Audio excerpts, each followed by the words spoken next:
Hey dudes, Doug from Trading Games here, and today we're going to repair an NES using a Blinking Light Win.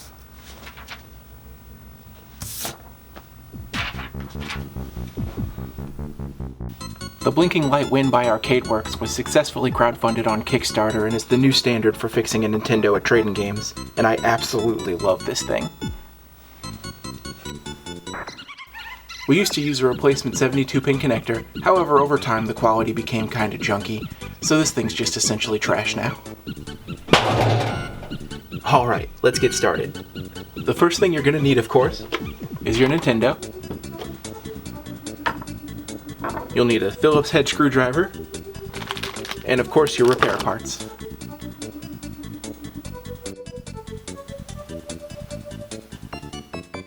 So the first thing you're going to want to do is remove the 6 screws holding the top on.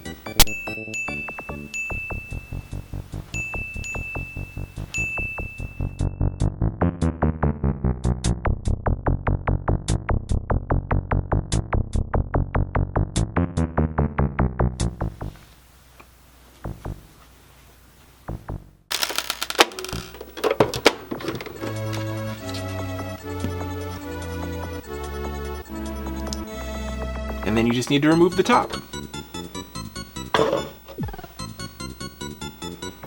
Alright, so the next thing we need to do is remove the screws from the RF shield.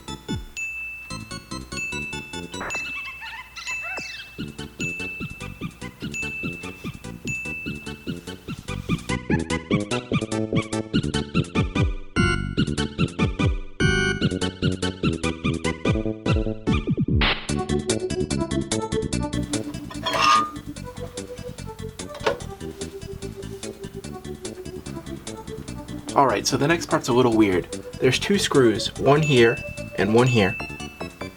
In a lot of Nintendo repair videos, they'll tell you to completely take those out. What you're going to want to do though is only unscrew them about halfway, just loosen them up a little bit. That makes it to where you'll be able to lift the board without actually taking it out, and then you won't have to reset the wires underneath it.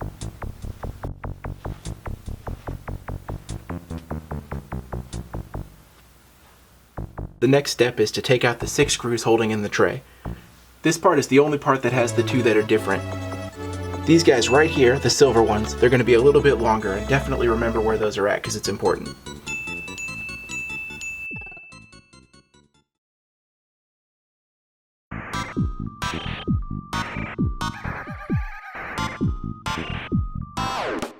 Now that you've got the 6 screws removed, you can just go ahead and slide this tray right off. It'll get caught sometimes.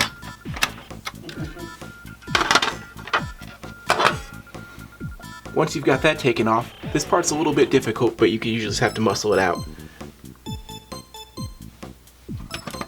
You just grab the pin, lift up on the board a little bit, it'll come up because of those screws you loosened, and just kind of pry it off. Once you have that off, just go ahead and junk that thing. Go ahead and open up your package.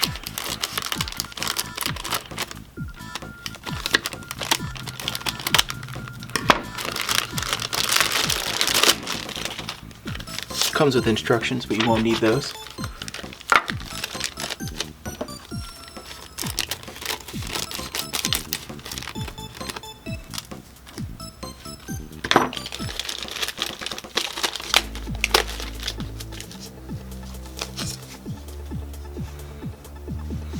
So what you're going to want to do is take the bottom pin here, and you can tell which one's the bottom, it's got an arrow pointing up, and you're just going to want to go ahead and put that on where you took the old 72 pin off.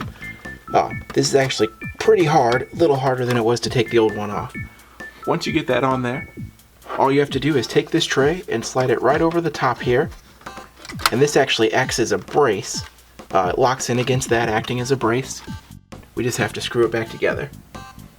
So remember those 2 silver screws, they go in the back slots here, and that's very important because you have to have them to catch there.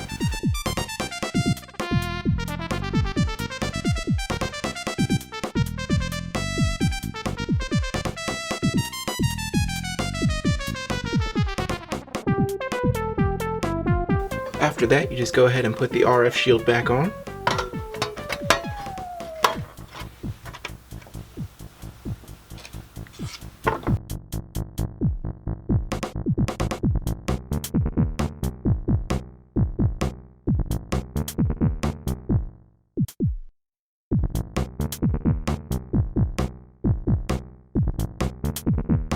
now that I've got the RF shield back on, you don't have to do this part, but I always like to draw a dome picture in it.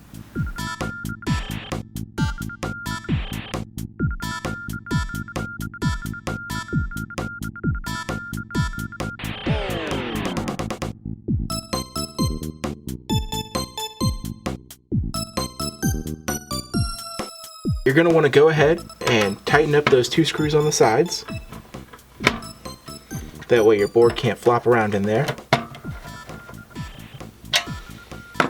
And after that, all you have to do is screw the top back on and we're done.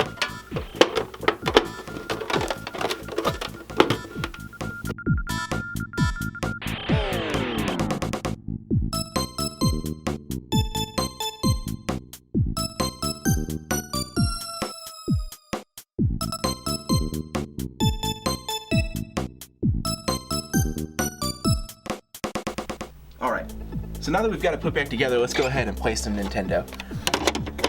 One of the first things you'll notice is that when you're putting the games in, it's actually kind of difficult to get them in the first few times, and it's even harder to get it back out. The cool thing about that, though, is that almost every time you put it in, as long as the game's clean, it'll come right on. Let's play this thing.